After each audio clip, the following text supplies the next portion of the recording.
Well, it all began in the 1800s.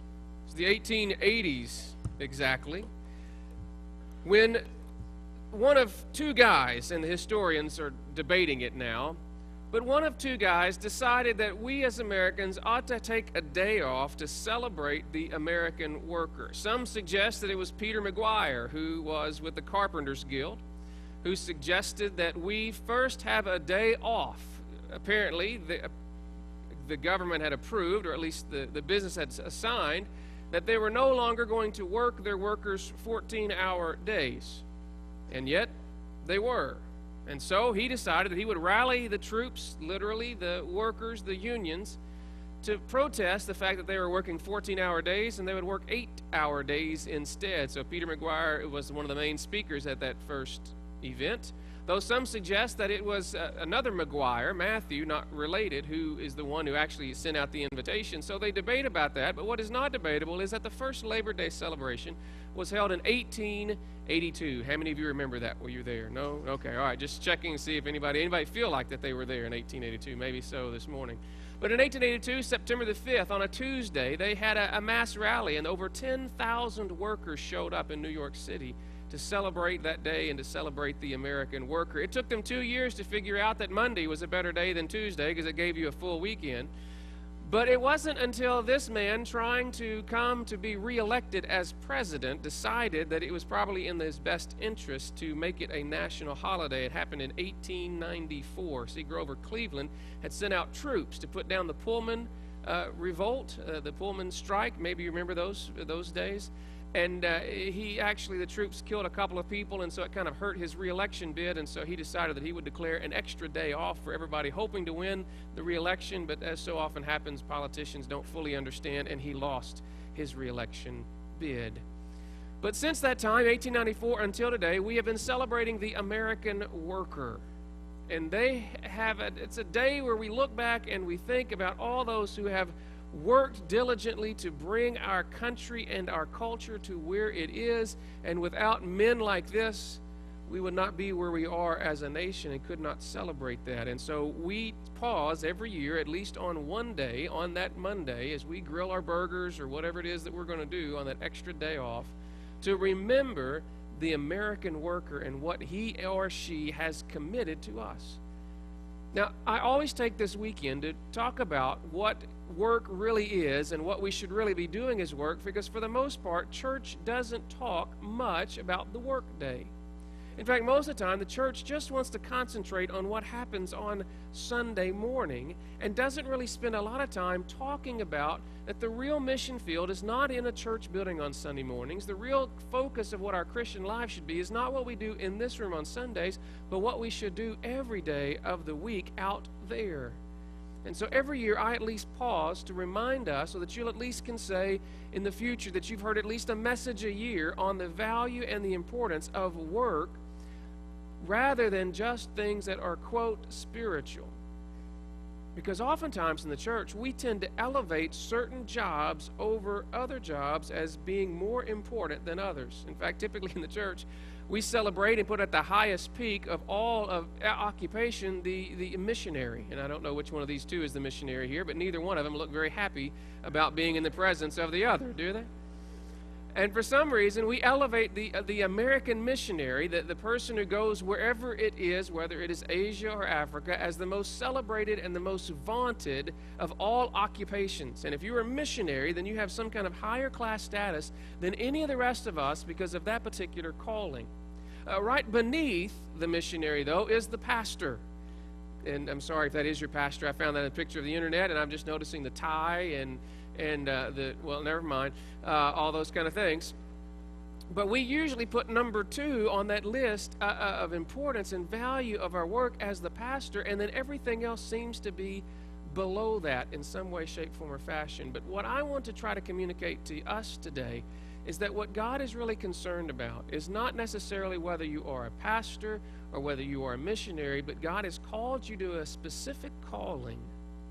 And what you do with the 6 days of the week that are not Sunday actually are more important than what you do here on Sunday mornings. And I want you to know, as a pastor, I understand that and I recognize that that whatever you do for the church is above and beyond what your real missionary calling is, what you're really supposed to be doing, and that is serving other people in the world today with the other 6 days. And so what I want to do briefly in the time that we have together today is to take a look at one passage of Scripture that informs how we are supposed to live and what we're supposed to be looking toward when we have our daily events happen. It is found in the book of 1 Corinthians chapter 7. If you've got your Bibles, if you can join me there, we're going to be beginning in about verse 17. Now, and when we come to the book of Corinthians, we are talking about a church that's found in a city that's in a rough place. We've talked about this previously because we've been in Corinthians off and on for a little bit now, it seems. And so I won't give you all the background, but other than to tell you that the city of Corinth was a very cosmopolitan place where there are lots of different ideas, lots of different ways that people were living. And there was this little small outpost of Christianity, those that are trying to figure it out. They're not doing very well with that. And Paul writes several letters to them, at least 3. One of them we don't have, but the other 2 we have is 1 and 2 Corinthians, where he's trying to inform them of how living a Christian life will affect and invade everything else that you do. The beginning of chapter 7 talks about how being a Christian, how being one who follows Christ affects your marriage relationship, and it talks a lot about that. But in verse 17, he begins to change corners a little bit, where he talks about, and remember we're in this series of gospel mission calling, today we're looking at calling, where he writes, 1 Corinthians 7, verse 17, "Nevertheless, each one should retain the place in life that the Lord assigned to him and to which God has called him. This is the rule that I lay down in all of the churches." Now here's why he's saying that. The new believers are trying to figure out, when I become a follower of Christ, how does that affect all of my human relationships? How does that affect the way that I work? How does that affect the way that I have a marriage? How does that affect all of my business opportunities? What does that do to me? Should we all leave, quote, the secular world, or leave the things in this world behind and all turn into something just spiritual, so that we leave all those relationships what are earthly? See, there was a big conflict, and if you read the passages right before this, there was a big conflict because there was a big discussion about whether the things that you do in the body are not that important because it's physical and it matters just only what you do in the spirit. And so there were some Christians who were saying, hey, whatever I do in my physical body, it doesn't matter. And so they would go out and they would commit all these kind of sins, and they would say, well, yeah, that's just the physical body. That's separate from the spiritual. And so there's this big distinction between those two, so I can live any way that I want to. Some were saying, you know what, if we're really going to follow Christ, what we have to do is to leave our homes, and we have to leave our jobs, and we have to leave our families, and we have to go around the world sharing this great message, and so we forget about everything else behind. There were some other believers that would come to the point that were saying, you know what, Jesus is going to come back pretty soon, so we don't really have to work. All we've got to do is kind of sit around and wait for him to come. And what Paul is trying to tell them, that whatever place in life that you've been assigned, you don't have to leave that place. In fact, God wants you to be in that place so that you might be obedient to him in that location. And notice he says, this is the rule that I lay down in all the churches. So whenever Paul is writing to different churches, or whether he's going to those different cities, he's saying this is the general rule, that whatever place in life God has given you, whatever career set, whatever job you have, whatever relationships that you're in, as long as you can do those relationships, be involved in those things to the glory of God, then you should stay there. You shouldn't abandon those. You shouldn't try to want something else than what you already have. So then he gives a couple of examples. Here's the example. Was a man already circumcised when he was called? Well, if he was, he should not become uncircumcised. That's good news. Amen? Is that good news, boys? That's good news right there, right? If you were circumcised when you were called, it's okay to don't become uncircumcised. Was a man uncircumcised when he was called? He should not be circumcised. Another good news. Amen, right? You know? Whatever situation. Now, what's he talking about here? Is he talking about just a physical thing? Well, it is a physical thing, circumcision, but it really talked about whether you are a Jew or a Gentile. And some of the concern was that the Jews were looking around to other people who were not Jewish, who came to know Christ, and they were beginning to say, well, you're not really a Christian until you become a Jew first and have this particular background, and then once you have that background, then you can take that next step. Paul's going, no, it has nothing to do with that at all. In fact, he's going to say in just a moment, well, we'll talk about what he says, but he's saying these things are really not that important. Now, have you ever known somebody who is very focused about where they came from? you ever talk to somebody like this? And you will talk to them, and they will tell you where they are from and their heritage and how important they were before today. It's funny, I was sitting around last week with Jonathan and Amy, talking with Jonathan a little bit, and a couple of our church members who attend out there. Renee and Gally Paxton were there, and they were ministering to Jonathan at that time, and so we got to talking about how some people put their denomination above being a Christian, how that's important, that they are a Baptist or a Methodist or Presbyterian or whatever it is that they are, or non-denominational. And it was kind of funny talking with Gally because Renee said to him, you know what he says if you're not a Baptist? And he said, well, what? I'll ask him. So I asked him, Gally, what would you be if you weren't a Baptist? And, of course, Gally said, I'd be ashamed. That's what I would be if I wasn't be a Baptist. I'd be ashamed. And I'm like, well, that's good, Gally. I appreciate that. And, you know, a lot of people have that kind of attitude, that they carry this, and this is more important than anything else. And, you know, sometimes it can happen in a church. People who have been here for 30 years will look at that person who's only been here 15 years and look at them and say, who are you that you're just now showing up? And, you know, we're kind of a congregation that's attracting all kind of people, and we have to remember that these things are really not that important. That's what he goes on. In verse 19, he says, circumcision is nothing, and uncircumcision, that's nothing too. Keeping God's commands is what counts. See, it doesn't really matter your denominational background, although that's kind of important. That's valuable. I understand that. But in comparison to the most important things, it really is nothing.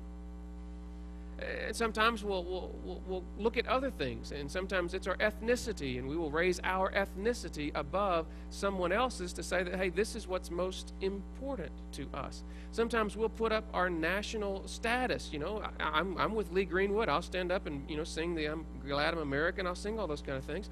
But you know what? There's something more important than being an American. There's something more important than being even a Baptist. What's most important is that whatever circumstances we find ourselves in, that we keep God's commands. That's what's important. Notice again, he repeats this phrase. Each one should remain in the situation in which he was in. Each one should remain in the situation which he was in when God called him. Now, why is that important? How does that relate to work? How does that relate to the other 6 days? Well, I don't know about you, but it seems like that most of us are always longing for something that we don't have. Whatever we have now is not good enough, and we always are looking for that which is changing. Jeff's already mentioned it this morning, looking forward to cooler weather. I mean, aren't you looking forward to cooler weather? We've had enough of the heat. It's always funny. I remember Coca-Cola doing these commercials, and they had 2 different commercials. And one of the commercials was people that were frolicking on the beach, and they were just having a great time, and the sun was beating down, and it was all warm, and they would talk about how this is important, how great it is, and have a Coke today and a smile, or have a great day, whatever the phrase was. And then they had this other commercial, and this commercial was people frolicking in the snow, and they were skiing, and they were sledding down the hills, and they were talking about how great it was. Now, when do you suppose they were showing each one of those commercials? Well, they're showing the sunny commercial when everybody's out on the beach. They're showing that when? In the wintertime, right? Because when you have a little bit of wintertime, that's enough wintertime, isn't it? Isn't that about the way it is? And so we look forward to that. And when would they show the wintertime? Would they show that in the wintertime? No, they would show that what? When it's 145 degrees out there. And either one of those, we'd look at those and go, yes, let's go buy Coca-Cola. I mean, that's what the whole commercial was about. Because all of us want something different than what we have. How many of you are in a state of health right now where you wish that you could go back and be 30 years younger? Anybody like that right there? Yeah. How many of you, maybe not so much in this service, but there'll be some other services where people who are young, they're 8, 9, or 10, and they can't wait until they're 16, or they're 18, or they're 21, or they're whatever those numbers are. Aren't there people like that? See, wherever you go, the 3rd grader wants to be a 4th grader. Wherever you want to go, the 80-year-old wants to be something besides 80-year-old. Have you ever had one of those jobs which you're just doing this job until something better comes along? Anybody ever been in a job like that? Anybody? No, just me. Okay, well, maybe I'm the only one holding out for that. So I'm just doing this until that Silver Dollar City job opens up for me. So most of us are looking sometimes in a job situation, this is just temporary. I want to go someplace else. And they spend all of their time, all of our energy, wishing that we were someplace else, not doing what we're doing, but one day my ship is going to come in, or one day I'm going to get that promotion, and I'm going to make those changes, and everybody's going to do what I'm supposed to tell them to do. We live in that anticipation of something rather than what we have, particularly for many Americans when it comes to jobs. See, you probably grew up in an era, many of you, that you went to work for that job, that company, and you worked for them for what? For life. I know that my father grew up in a company town, literally, where the company owned everything. You know, you owe your soul to the company store. That's kind of the way it was when he was growing up, and you just had that one job. Today, we are told that people not only will have 4 or 5 jobs, but typically 6 or 8 different careers within their lifetime. And so there is this constant longing to be someplace else, doing something else, not doing whatever you're doing. Well, if you've thought that you've had those kind of ideas, just imagine what the slave would have thought. Verse 21 goes on to say, were you a slave when you were called? Was that your state of life? Well, then don't let it trouble you. That's an interesting phrase, isn't it? You're a slave? Oh, don't worry about it. And listen, if I'm a slave, I'm worried about being a slave, aren't you? And this is not the slavery that we think of as an American slavery. This was a Greco-Roman world slavery where you were considered just as valuable as the shovel that you used. You were not. There was no distinguishment about that. And it's still shocking to me that that was just about 150 years ago in our country today, where a man could own another man. I don't understand how we could do that, and I can't understand what the obligation would be to a slave. And yet he says, were you a slave when you were called? Don't let it trouble you, although if you can gain your freedom, that's okay. It's okay if you can get out of that. If you can become something besides a slave, that's okay. But if you are a slave, don't let it trouble you. And notice why. For he who was a slave when he was called by the Lord is the Lord's freedman. Look at that. Isn't that powerful? Your physical condition, your earthly situation may be that you're a slave, but if you are called, notice the word again, called by the Lord, then you are the Lord's freedman. But there's an opposite to that either, right? Notice what he says. Similarly, he who was a free man, you think you're free, you think you got all this stuff, you think you're important? Well, you're Christ's slave. What he's saying here is that many of the things that we spend so much time on, so much effort on, are temporary. And our relationships and our context is temporary, and these things, whether it's circumcision or uncircumcision, whether it's something as important as being a slave or not a slave, those are not nearly as important as having the relationship with God, because the truth is every slave is free in the Lord, and every free man who comes to know Christ becomes Christ's slave. Where does it all go? He says this, verse 23, you were bought at a price. Do not become slaves of men. Brothers, each man, as responsible to God, should remain in the situation God called him to.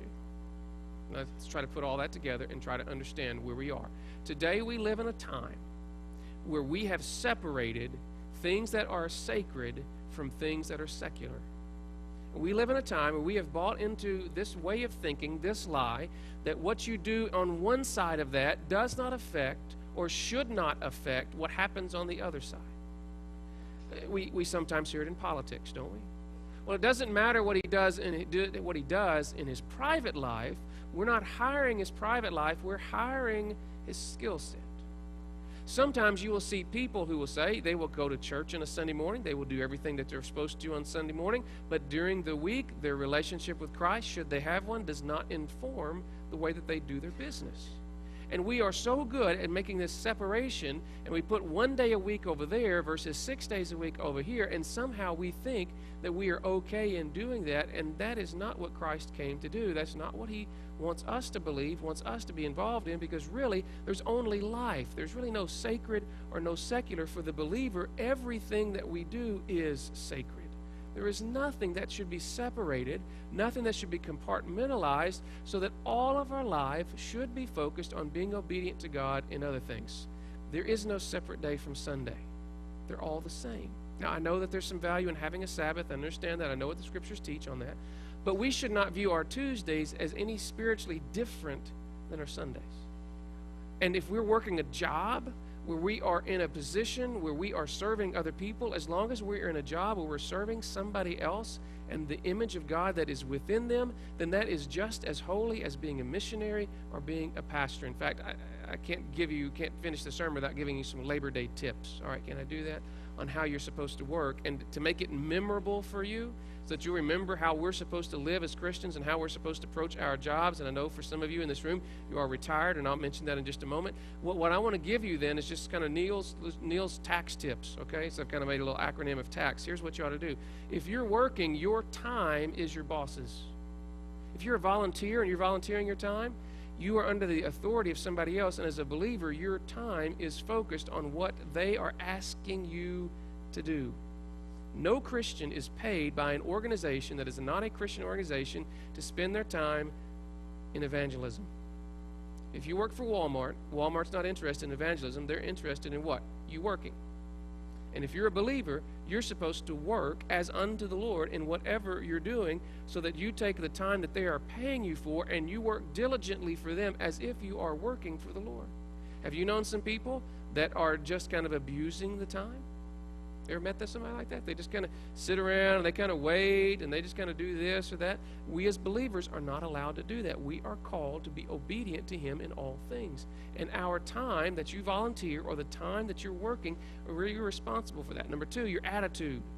Have you ever met somebody that's serving you in some kind of work position and they don't really want to be there? Have you ever been to a place like that? None of them want to be there? Have you ever been someplace you didn't want to be? I remember I worked in a restaurant, and these is back the old days. They thought you ought to look nice, and so we had to wear a tie at this restaurant. Now, that's nice for the waiters, but I was working in the food bar, and so I was back there sweaty and everything, working hard, make sure all the food's out there, and I'm wearing a tie, and it always irritated me because it was so busy on Friday night, and everybody's having a fun, good time eating this food, and I'm having a miserable time because I'm working. Has anybody been in a job like that?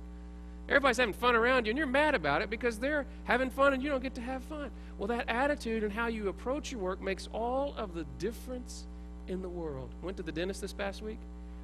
Don't you want your dentist to be happy about being a dentist? You know, there's that musical, I Want to Be a Dentist. It came out of Little Shop of Horrors. Maybe you didn't see that. Steve Martin is this dentist, and he sings this song about he enjoys making people hurt and making people have pain and all that kind of stuff. That's not the attitude that you want in your dentist, is it? You want him to be happy. You want him to be glad to stick his hands in your mouth. That's the kind of guy that you're looking for, because that makes all the difference in the world. And then this last one, and then I've got to be done, but is this, and it doesn't really spell really correctly, but extra. This past week we went to a restaurant and we spent $40 and we walked out of the room and we hadn't heard anything about the restaurant, so we were going to be the guinea pigs. We went there, spent $40, which is a lot of money in my world, and I walked out and here was my comment. Well, that was an average experience. It was an average meal. You know what? We as believers, we're not called to be average. We're called to go above and beyond. We're called to do the extra, because even though we are employed by somebody and even though we're working for somebody, we are actually working for the Lord. So here's the thing for Labor Day. Whatever place in life you've been called, that is a place you should stay. And while you're there, you should do the very best job that you can. That applies to your work. That applies to your relationships. That applies to your physical condition. That applies to your financial condition, because God is more concerned about how you respond in your circumstances than rather spending all of your time trying to get out of our circumstances. And you know what? As a nation, as a people, we're doing all our best to get out of our financial mess. And it may be that God's going to leave us there for a while. It may be that in your physical health, that it's not getting better and it doesn't look like it's going to get better, It may be that God is going to teach you and show you some things about yourself and about others while you're in that, and if you try to get out of that and you try to miss that, then you're going to miss out on what God is going to do. So, you're going to spend all your time trying to get out of whatever you're in? Or are you going to spend all your time responding to God wherever you are and whatever you're doing? When that boss comes in, when that bill comes in, when that doctor's visit comes in, will you respond and be faithful to what God has called you to do in the circumstances that you are, instead of trying to get out of that? All to the glory of God. Would you bow your heads, close your eyes? It's Labor Day, and it's a day that we